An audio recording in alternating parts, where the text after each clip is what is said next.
পাহাড়ের ঢলে ফেনীতে বাঁধ ভেঙে ফুলগাজী ও পরশুরামের নিম্নাঞ্চল তলিয়ে গেছে। এ কারণে আজকের এইচএসসি ও সমমানের পরীক্ষা স্থগিত করা হয়েছে। শেরপুরের ঝিনাইগাতিতে মহারশী নদীর বাঁধ ভেঙে প্লাবিত হয়েছে উপজেলার ২০ গ্রাম। এছাড়া গুঁড়ি গুঁড়ি বৃষ্টিতে চট্টগ্রামে আবারও জলাবদ্ধতা দেখা দিয়েছে। এই মুহূর্তে ফেনীর ফুলগাজীতে আছেন সহকর্মী আতিয়ার সজল, চট্টগ্রামের জিএসসি মোড়ে আছেন শফিকুল আলম এবং শেরপুরের ঝিনাইগাতিতে আছেন শহীদুল ইসলাম হীরা। সরাসরি প্রথমেই যাচ্ছি সজলের কাছে। গত কয়েকদিনের টানা বৃষ্টি এবং ভারতের উজান থেকে নেমে আসা যে পাহাড়ি ঢল, সেই পাহাড়ি ঢলের পানির তোড়ে গতকাল কিন্তু মহুরী নদীর পানি বিপদসীমার ১৪০ সেন্টিমিটার উপর দিয়ে প্রবাহিত হয়েছে এবং এর কারণে কিন্তু ফেনীর ফুলগাজী এবং পরশুরাম উপজেলার যে দুটি বন্যা নিয়ন্ত্রণ বাঁধের এবার ১২২ কিলোমিটার যে বাঁধটি রয়েছে, সে বাঁধের ৪টি স্থানে ভাঙনের সৃষ্টি হয়েছে। দেখতে পাচ্ছেন আমরা রয়েছে এখন উত্তর দৌলতপুর এলাকায় ফুলগাজীর। সেখানে যে একটি বাঁধের গোড়ায় যে একটি ঘর ছিল, সেই ঘরটিও দেখে ভেঙে চুরে চলে গিয়েছে এবং এখান দিয়ে কিন্তু পানি ঢুকে কিন্তু লোকালয়ে প্রবেশ করছে অনবরত। ঠিক একইভাবে কিন্তু অন্যান্য যে ভাঙনগুলো রয়েছে সেখানে কিন্তু একইভাবে পানি ঢুকে লোকালয়ে প্রবেশ করছে এবং একের পর এক নিম্নাঞ্চল প্লাবিত হচ্ছে। এখন পর্যন্ত 10টির অধিক গ্রাম প্লাবিত হয়েছে বলে উপজেলা প্রশাসন জানিয়েছেন। এবং আপনাদেরকে যদি বলি যে এই যে বন্যা নিয়ন্ত্রণ বাঁধ, এই বাঁধের ভাঙনের ফলে কিন্তু গতকাল বিপদসীমার যে ১৪০ সেন্টিমিটার উপর দিয়ে প্রবাহিত হওয়ার কারণে পানি কিন্তু কোথাও কোথাও কিন্তু যে বন্যা নিয়ন্ত্রণ বাঁধের উপর দিয়ে প্রবাহিত হয়ে লোকালয়ে প্রবেশ করেছে এবং বন্যার যদিও এখন পানি গতকালের চেয়ে এখন অনেকটা কমেছে, যদিও এখনও ডেঞ্জার লেভেলের উপরেই রয়েছে। কিন্তু আপনাকে যদি বলি এই বন্যা নিয়ন্ত্রণ বাঁধ এবং ফেনীর যে ফুলগাজী এবং মহুরী নদীর যে দুঃখ, সেটি কিন্তু অনেক পুরাতন। কিন্তু এই দুঃখ কখন গোছাবে, জনপ্রতিনিধি থেকে শুরু করে সকলে কিন্তু আশ্বাস দিচ্ছে এই বাঁধ স্থায়ীভাবে মেরামত করার, যে এই দুঃখ লাঘবে স্থায়ীভাবে একটি বন্দোবস্ত করার, কিন্তু সেটি আশ্বাসই থেকে গিয়েছে। কারণ হচ্ছে এই বাঁধটি যখন নির্মিত হয়েছিল তখন কিন্তু ভুলভাবে বা ত্রুটিপূর্ণভাবে নির্মিত হয়েছে। আর এই বাঁধটি থেকে নদীর কিন্তু খুব কাছাকাছি জায়গায়, অধিকাংশ জায়গায় কিন্তু বাঁধ দেওয়া হয়েছে, যার কারণে যখন ভারতের উজান যে পানি তখন চাপ দেয় তখন কিন্তু এই নদীর ধারণ ক্ষমতার বাইরে চলে যায়। কিন্তু এই বাঁধগুলো যদি নদী থেকে কমপক্ষে ১০০ মিটার দূরত্বে গিয়ে যদি দেওয়া হতো, তাহলে হয়তো এই নদীর পানি বাড়লে ভাঙনের সৃষ্টি হতো না। যদিও সেই প্রকল্পটি বাস্তবায়ন করার কথা অনেকেই বিভিন্নভাবে বলছে, পানি উন্নয়ন বোর্ড থেকে শুরু করে অনেকেই, কিন্তু সেটি বাস্তবায়িত হচ্ছে না। আর এই বন্যা নিয়ন্ত্রণ পরিস্থিতি দেখতে কিন্তু পানি সম্পদ প্রতিমন্ত্রী জাহিদ ফারুক কিন্তু আসার কথা রয়েছে এবং আমরা যতদূর জানিছি ফুলগাজী এসে অবস্থান করেছেন, কিছুক্ষণের মধ্যে হয়তো ঘটনাস্থলে আসবে এবং এই যে পানিবন্দী মানুষ, তাদের দুঃখ লাঘব শেষ হবে। এবং স্থানীয় যারা দাবি করছেন তারা কোনো ত্রাণ চায় না, তারা চায় এই বাঁধ ভাঙা এবং প্রতি বছর বন্যার কবলে পড়ার স্থায়ী সমাধান। এই ছিল আমার কাছে এখানকার সবশেষ। আমরা চলে যাব চট্টগ্রামের বন্যা পরিস্থিতি জানতে। সেখানে রয়েছে আমাদের সহকর্মী শফিকুর রহমান। একদিন না যেতে আবারও কিন্তু বন্দরনগরী চট্টগ্রাম ডুবল জলাবদ্ধতায়, অর্থাৎ সকাল থেকে গুড়ি গুড়ি বৃষ্টিতে আবারও কিন্তু বন্দরনগরী চট্টগ্রামে বিভিন্ন এলাকায় জলাবদ্ধতা সৃষ্টি হয়েছে এবং এর কারণে কিন্তু ভোগান্তিতে পড়তে হয়েছে সাধারণ মানুষকে। আপনি হয়তো দেখতে পাচ্ছেন কিছুক্ষণ আগে এখানে ১ ঘন্টা আগে কিন্তু এখানে প্রায় হাঁটু সমান পানিতে ভরপুর ছিল এবং সে পানিগুলো ধীরে ধীরে কিন্তু নামতে শুরু করেছে। তবে এই যে স্কুলগামী কলেজগামী সাধারণ মানুষকে কিন্তু ভোগান্তিতে পড়তে হয়েছে। আপনি হয়তো দেখতে পাচ্ছেন এখানে পানি ওঠার কারণে মানুষ বিভিন্ন জায়গায় যে থমকে ছিল, মানুষ বিভিন্ন জায়গায় যে দাঁড়িয়ে ছিল, তারা পানি নেমে যাওয়ার পর কিন্তু বিভিন্ন জায়গায় কিন্তু যাওয়ার চেষ্টা করছে। অর্থাৎ যেহেতু পানি নেমে গেছে সেখানে যেখানে থমকে ছিল সেখান থেকে যাওয়ার চেষ্টা করছে। আবহাওয়া যেটি বলছে সকাল থেকে সেরকম ভারী কোনো বৃষ্টিপাত হয়নি, তবে গুড়ি গুড়ি বৃষ্টিপাতের কারণে কিন্তু এই দুর্ভোগ নেমে এসেছিল বন্দরনগরের চট্টগ্রাম জুড়ে এবং বিভিন্ন এলাকা কিন্তু পানি উঠেছে। এই জিএসসি মোড়, মুরাদপুর, ফুলতলি সহ বিভিন্ন এলাকা কিন্তু পানি উঠেছে এবং যদিও এই জলাবদ্ধতা নিরসনে প্রায় 11,500 কোটি টাকার মেগা প্রকল্প নিয়েছে 3টি সংস্থা, তারপরেও কিন্তু তারা যেটি বলছেন 70% জলাবদ্ধতা নিরসনের কাজ শেষ হয়েছে, তারপরেও কিন্তু সেই পানি অর্থাৎ জলাবদ্ধতার হাত থেকে মানুষ রক্ষা পাচ্ছে না। প্রতিনিয়ত কিন্তু দুর্ভোগে পোহাতে হচ্ছে। সকাল থেকে যে ধরনের বৃষ্টি হয়েছে সেই বৃষ্টিতে কিন্তু আসলে এর সড়কগুলি ডুবে যাওয়ার কথা না, কিন্তু এই গুড়ি গুড়ি বৃষ্টিতেও কিন্তু বন্দরনগরী চট্টগ্রাম বেশ কিছু সড়ক কিন্তু ডুবে গেছে। আমি এই যে চট্টগ্রামের জিএসসি মোড় এবং ফুলতলা এবং চকবাজার এবং আগ্রাবাদ সহ বিভিন্ন এলাকা কিন্তু পানি উঠে গেছে এবং বিভিন্ন স্কুলগামী কলেজগামী এবং অফিসগামী মানুষকে দুর্ভোগে পোহাতে হয়েছে। ঠিক এখন থেকে 1 ঘন্টা আগে এখানে হাঁটু সমান পানি ছিল এবং যে যেখানে ছিল সেখানে বন্দি ছিল, অর্থাৎ এদিকে আধা কিলোমিটার এবং সামনে পেছনে আধা কিলোমিটার এলাকা কিন্তু যান চলাচল অনেকটা বন্ধ ছিল। কিন্তু এখন পানি সরে যাওয়ার পর সে যান চলাচল আবারও শুরু হয়েছে, আবারও কিছুটা স্বাভাবিক জীবনে ফিরতে শুরু করেছে। কিন্তু এখন থেকে 8 ঘন্টা আগে কিন্তু এখানে হাঁটু সমান পানি ছিল বন্দরনগরী এই জিএসসি এলাকায়। তো সব কিছু মিলিয়ে যেটি বলতে পারি 12,500 কোটি টাকা মেগা প্রকল্প নেওয়া হলে বন্দরনগরী জলাবদ্ধতার হাত থেকে কিন্তু মানুষ রক্ষা পাচ্ছে না, প্রতিনিয়ত কিন্তু জলাবদ্ধতার সৃষ্টি হচ্ছে। তো আমি চলে যাচ্ছি এই মুহূর্তে শেরপুরে হীরার কাছে।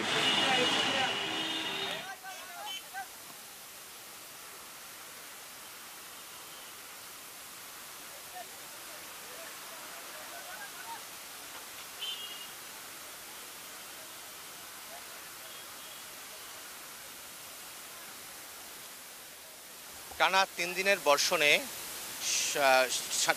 দিনের বর্ষণে শেরপুরের উত্তরের মেঘালয় থেকে নেমে আসা শেরপুরের উত্তরে মেঘালয় থেকে নেমে আসা পাহাড়ি ঢলে শেরপুরের ঝিনাইগাতি, শ্রীবর্দী এবং নালিতাবাড়ির বিভিন্ন বিস্তীর্ণ এলাকা প্লাবিত হয়েছে। গত কালকে শ্রীবর্দী, ঝিনাইগাতি এবং নালিতাবাড়ির 3টি পাহাড়ি নদী পানি বিপদসীমার উপর দিয়ে প্রবাহিত করছিল। গতকালকে সকালের ঘটনা, কিন্তু গতকালকে বিকেলে আবার সেই পানি বিপদসীমার নিচে নেমে আসে। কিন্তু গত রাতে যে মুষলধারে বৃষ্টি হয়েছে শেরপুরে এবং শেরপুরের উত্তরে পাহাড়ি ভারতীয় অঞ্চলে, সেই বৃষ্টির কারণে নদীগুলোর পানি আবার বাড়তে শুরু করেছে। আজকে সকাল থেকে ঝিনাইগাতি মহারশী নদীর বাঁধ ভেঙে ঝিনাইগাতি শহরে পানি প্রবেশ করেছে। সে ঝিনাইগাতির প্রায় 20টি গ্রামে এই মুহূর্তে পানি প্রবেশ করেছে। নিম্নাঞ্চল প্লাবিত হয়েছে। নিম্নাঞ্চলের বেশ কিছু মাছের ঘেরে পানি প্রবেশ করেছে, যেখানে বিভিন্ন প্রায় শতাধিক মাছের ঘেরে পানি প্রবেশ করে মাছ ভেসে গেছে, ঘেরের মাছ। এবং আমরা জানতে পেরেছি ঝিনাইগাতি মহারশী নদীর বাঁধ রক্ষায় গতকালকে বেশ কিছু জিও ব্যাগ ফেলা হয়েছে, যা প্রায় 1000 খানিকের মতো জিও ব্যাগ ফেলা হয়েছিল ঝিনাইগাতি মহারশী নদীর বাঁধ ভাঙন রক্ষা করার জন্য। কিন্তু সেই জিও ব্যাগ ছিল অপ্রতুল। আমাদেরকে এখানকার স্থানীয়রা জানিয়েছেন ঝিনাইগাতি মহারশী নদীর দুপারে যে বেড়িবাঁধ নির্মাণের জন্য তারা বছরের পর বছর দাবি করে যাচ্ছেন ঝিনাইগাতিবাসী, কিন্তু অজানা কারণে ঝিনাইগাতির মহারশী নদীর দুই পারে বেড়িবাঁধ হচ্ছে না। তো এই ছিল শেরপুরের ঝিনাইগাতি উপজেলার পাহাড়ি ঢলের সর্বশেষ খবর। শেরপুরের ঝিনাইগাতি থেকে শহীদুল ইসলাম হীরা এবং এর আগে চট্টগ্রাম থেকে শফিকুল আলম এবং তার আগে ফেনী থেকে আতিয়ার সজল যোগ দিয়েছিলেন। এদিকে বৃষ্টির পানি জমে রাজধানীর বিভিন্ন এলাকায় সৃষ্টি হয়েছে জলাবদ্ধতা। সকাল থেকেই কখনো মুষলধারে আবার কখনো গুঁড়ি গুঁড়ি বৃষ্টিতে দুর্ভোগে পড়েন অফিসগামী মানুষ। দীর্ঘ সময় অপেক্ষা করতে হয়েছে কাঙ্ক্ষিত বাসের জন্য। যানবাহন না পাওয়ায় নির্দিষ্ট সময়ে স্কুল কলেজে পৌঁছাতে পারেননি অনেক শিক্ষার্থী। বিশেষ করে ভোগান্তিতে পড়েন এইচএসসি পরীক্ষার্থীরা। এদিকে বৃষ্টির অজুহাতে অতিরিক্ত ভাড়া আদায় করছেন রিকশা ও সিএনজি চালকরা।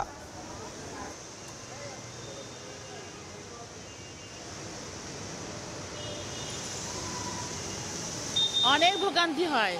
এই যে ওইখান থেকে পানি হলো, এখন তো এটা অনেকক্ষণ থাকবে সারা জীবন। আমি আজ 2003 সালে এই সাল থেকে এখানে আসি, এত কষ্ট। এটা আমাদের নিজেদের তৈরি। আমরা কি করি, গার্বেজটা নিয়ে যে ম্যানুয়াল গার্বেজের ডাস্টবিনে না রেখে যেখানে হচ্ছিল যে আমার সোয়ারেজের সিস্টেম আছে ওইখানে ফেলে দিচ্ছি। হাঁটুর উপর পর্যন্ত পানি উঠে গেছে। যে অফিসে যাওয়ার জন্য যে ড্রেস আপ দেখেন কি অবস্থা, পুরা ভিজে গেছে, যে জুতা হাতে নিয়ে আসতে হচ্ছে। বর্তমানে যে বৃষ্টির ধারাটা রয়েছে এটা আগামী আরো 4-5 দিন অব্যাহত থাকবে। তো বৃষ্টিপাত পুরোপুরি থেমে যাবে না, বৃষ্টিপাত হবে, তবে এখন যে প্রবণতা আছে এর যাতে প্রবণতাটা অনেকটা কমে আসবে। ভারী বৃষ্টিতে খাগড়াছড়ির আলুটিলায় ধসে পড়েছে পাহাড়। 4 ঘন্টা বন্ধ থাকার পর ঢাকা ও চট্টগ্রামের সঙ্গে যান চলাচল স্বাভাবিক হয়েছে। এই মুহূর্তে আলুটিলায় আছেন সহকর্মী জিতেন বড়ুয়া। সরাসরি যাব তার কাছে।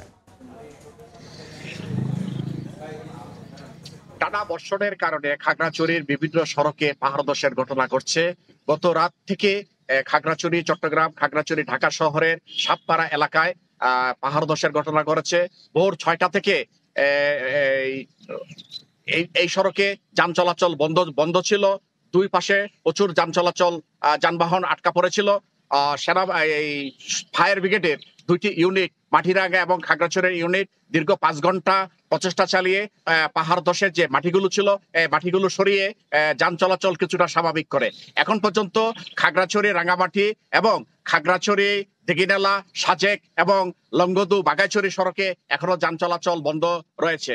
এদিকে প্রচুর বৃষ্টিপাত হওয়ার কারণে খাগড়াছড়ির চেঙ্গি, মাইনি এবং ফেনী নদীতে পানি বৃদ্ধি পেয়েছে। ফলে খাগড়াছড়ি পার্বত্য জেলার বিভিন্ন উপজেলার যে নির্মাঞ্চল আছে, নির্মাঞ্চলগুলো তলিয়ে গেছে। খাগড়াছড়ি পৌর শহরের 9টি ওয়ার্ডের অধিকাংশ এলাকায় পানি উঠেছে, নির্মাঞ্চলে পানি উঠেছে।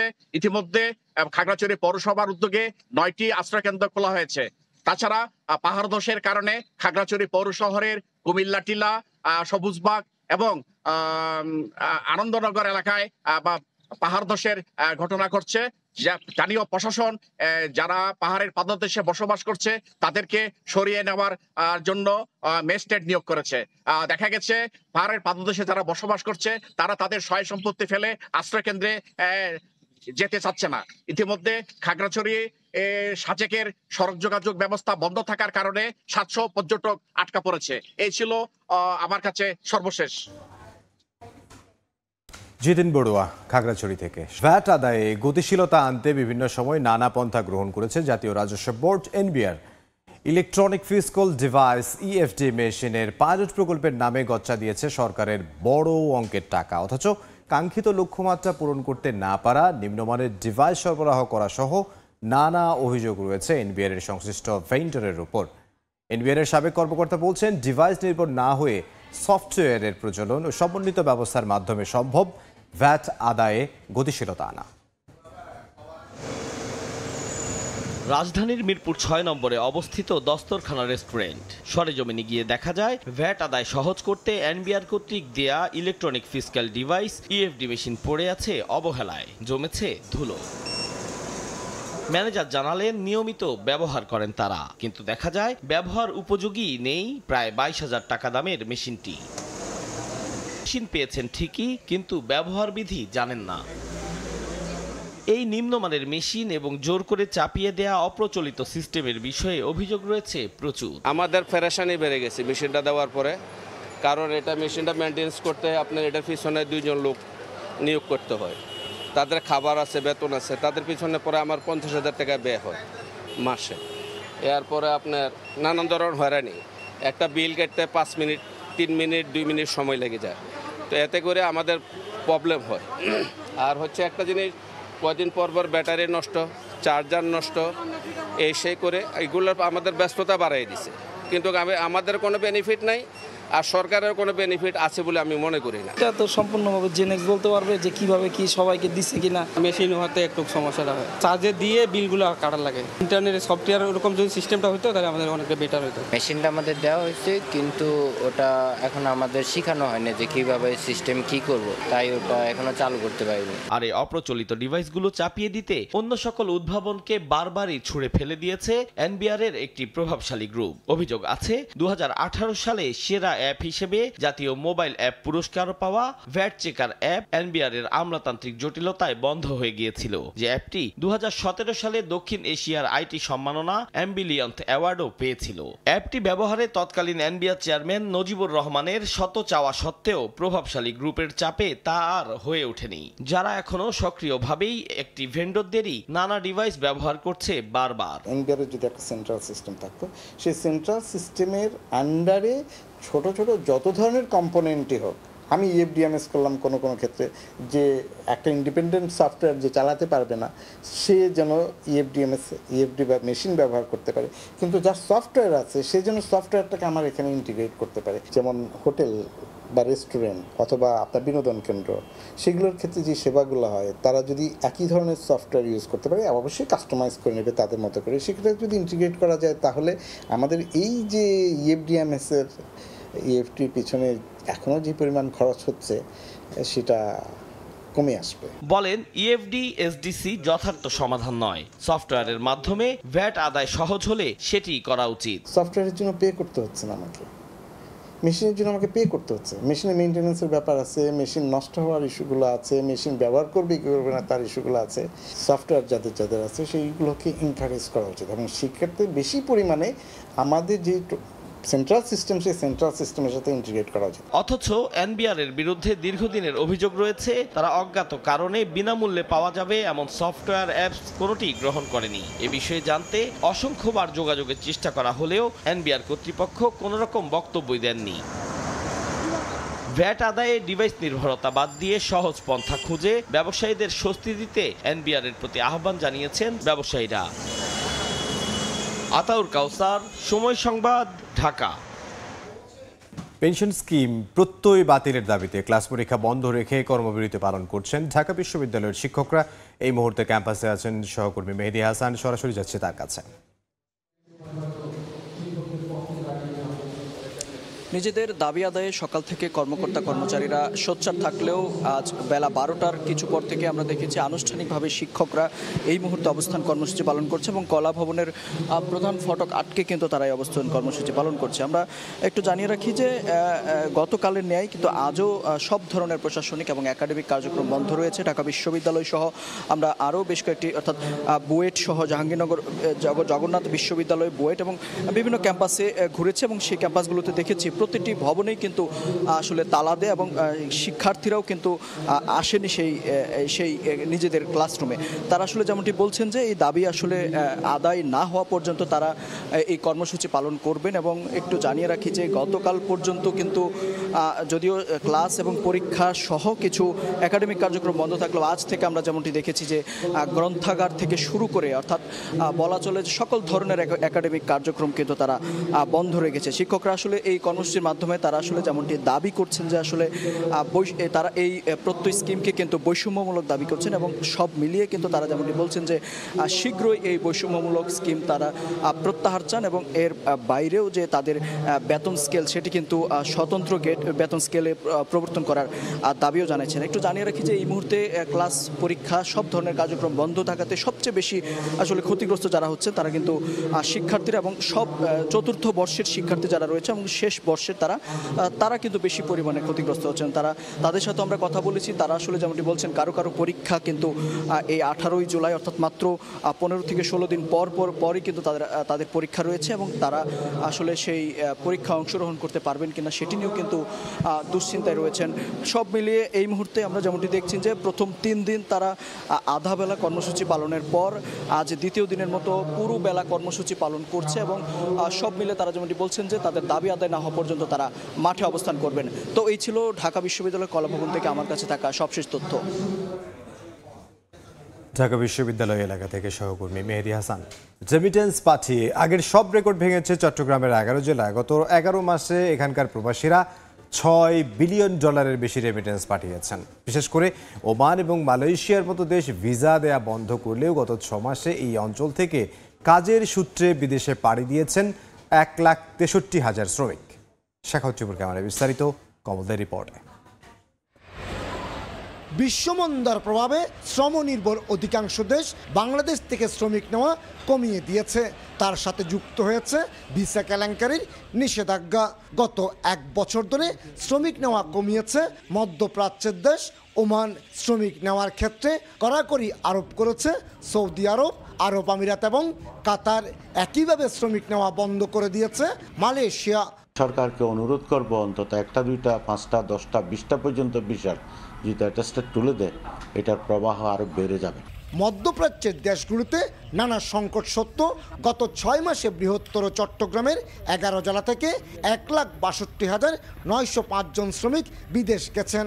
নির্দিষ্ট কান্ট্রিতে কর্মী যাওয়ার সংখ্যাটার পরিমাণটা একটু বেশি থাকে, সেক্ষেত্রে ওই ডিস্ট্রিক্টে একটু কমে গেলেও ওভারঅল সব জায়গায় কমে যায় এবং আবার যখন উন্মুক্ত হয় তখন সমস্ত সমগ্র বাংলাদেশে সেটা ওভারঅল বেড়ে যায়।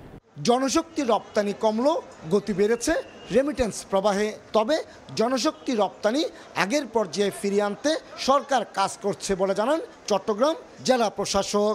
ওমানে টেম্পোরারিলি আপাতত বন্ধ রয়েছে, বাট এটি আমরা যতটুকু জানি কূটনৈতিক চ্যানেলে বিশেষ করে আমাদের পররাষ্ট্র মন্ত্রণালয় এই বিষয়ে কাজ করছে। আমরা আশা করছি কিছুদিনের মধ্যেই ওমানের শ্রম বাজারটি উন্মুক্ত হয়ে যাবে। গার্মেন্টস শিল্পের পর রিজার্ভ বাড়াতে সবচেয়ে গুরুত্বপূর্ণ ভূমিকা রাখছে প্রবাসীদের পাঠানো রেমিটেন্স। আর এই খাতটি এখন নানা সংকটে জর্জরিত। এই সংকট থেকে উত্তরণে গুরুত্বপূর্ণ ভূমিকা রাখতে পারে বিদেশে অবস্থানরত বাংলাদেশি মিশনগুলো, কিন্তু এই মিশন তেমন কোনো ভূমিকা রাখছে না, এমনকি অনেকটা নীরব থাকছেন, এমনটি অভিযোগ প্রবাসীদের। কমল দে, সময় সংবাদ, চট্টগ্রাম। দেশের বাইরের খবর জানাবো। যুক্তরাজ্যের আসন্ন নির্বাচনে এবারই সর্বোচ্চ সংখ্যক বাংলাদেশি বংশোদ্ভূত প্রার্থী লড়ছেন, যাদের মধ্যে একাধিক প্রার্থীর জয়ের পর মন্ত্রিসভায় স্থান পাওয়ার সম্ভাবনাও তৈরি হয়েছে। শেষ মুহূর্তের প্রচারণায় ব্যস্ত প্রার্থীরা জরিপে এগিয়ে 14 বছর ক্ষমতার বাইরে থাকা লেবার পার্টি। লন্ডন থেকে সে খবর জানাচ্ছেন শোয়েব কবির। যুক্তরাজ্যে আসন্ন নির্বাচনে 650টি আসনে লড়াই করতে নামা প্রার্থীরা ব্যস্ত প্রচারণায়। তবে মূলধারার রাজনীতিতে অংশগ্রহণ তুলনামূলকভাবে কম হলেও এবার প্রায় 3 ডজন বাংলাদেশি বংশোদ্ভূত ব্রিটিশ নাগরিক নির্বাচনে প্রতিদ্বন্দ্বিতা করছেন।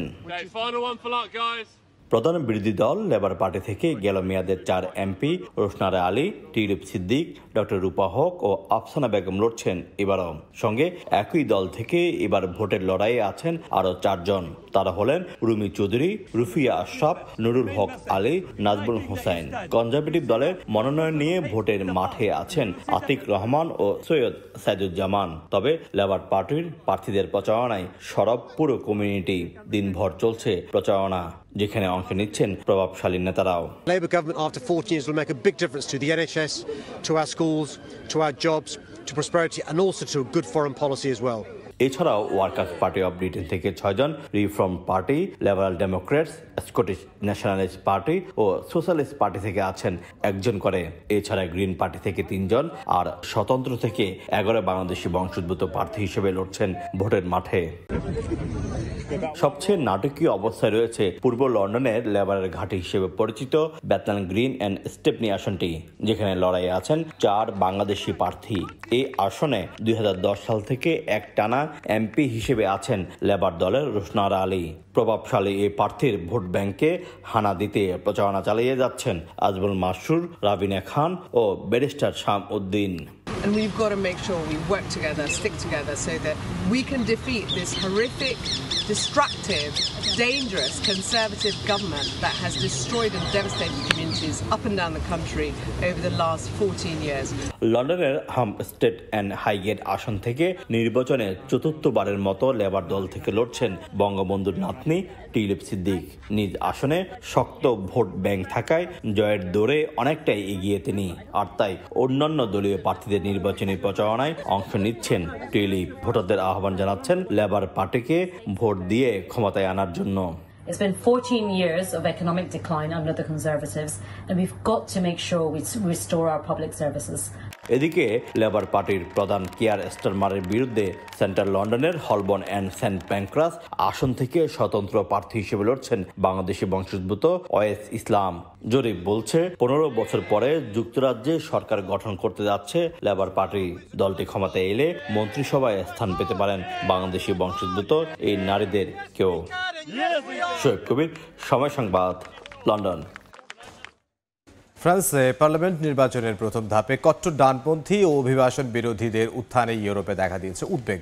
দেশটির ভবিষ্যৎ অভ্যন্তরীণ রাজনীতি, পররাষ্ট্রনীতি, এমনকি সামাজিক সুযোগ সুবিধায় কী পরিবর্তন আসবে তা নিয়ে চলছে আলোচনা। স্বাধীনতা, সাম্য ও ভ্রাতৃত্বের ঐতিহ্য বহন করা ফ্রান্সে ডানপন্থীদের উত্থানে উদ্বেগ জানিয়েছেন প্রবাসী বাংলাদেশিরাও। শুধু অভিবাসীরাই নয়, গেল কয়েক দশকে ফ্রান্সের রাজনৈতিক ইতিহাসে উগ্র ডানপন্থীদের এই উত্থানের উদ্বেগ দেখা দিয়েছে।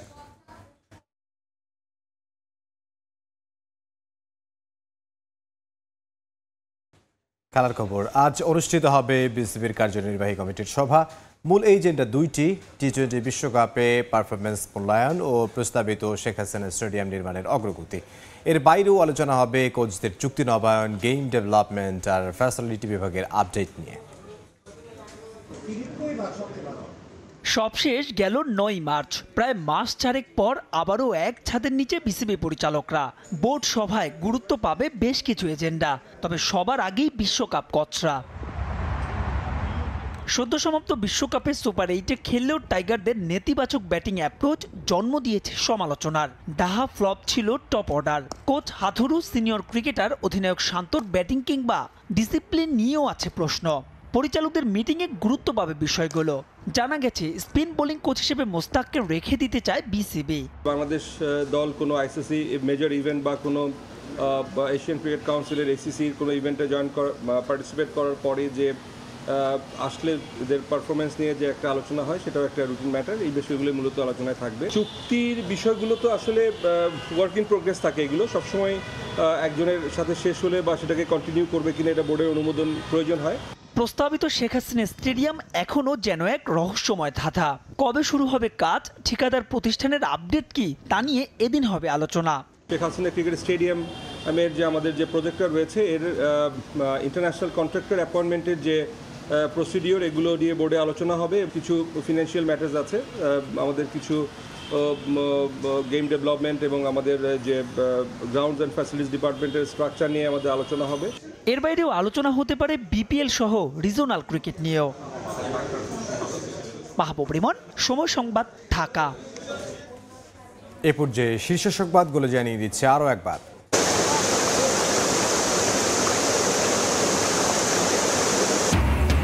পাহাড়ি ঢলে ফেরিতে বাঁধ ভেঙে ফুলগাজী পরশুরাম প্লাবিত, এইচএসসি পরীক্ষা স্থগিত। সুরমায় নৌকা ডুবে নিখোঁজ ৩, ফুঁসছে তিস্তা ও খাগড়াছড়িতে পাহাড় ধস, ঢাকায় জলাবদ্ধতা। নিম্নমানের মেশিন এবং অপ্রচলিত ডিভাইসের রাজস্ব আদায়ে লক্ষ্য অর্জনে ব্যর্থ এনবিআর, সরকারের গচ্চা বিশাল অঙ্কের টাকা। সফটওয়্যারে ভ্যাট আদায়ের পরামর্শ।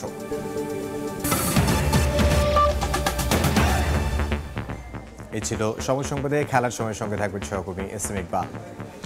ধন্যবাদ ইমদাদ। খেলার সময় নিয়ে ফিরছি কিছুক্ষণ পর, সঙ্গে থাকুন।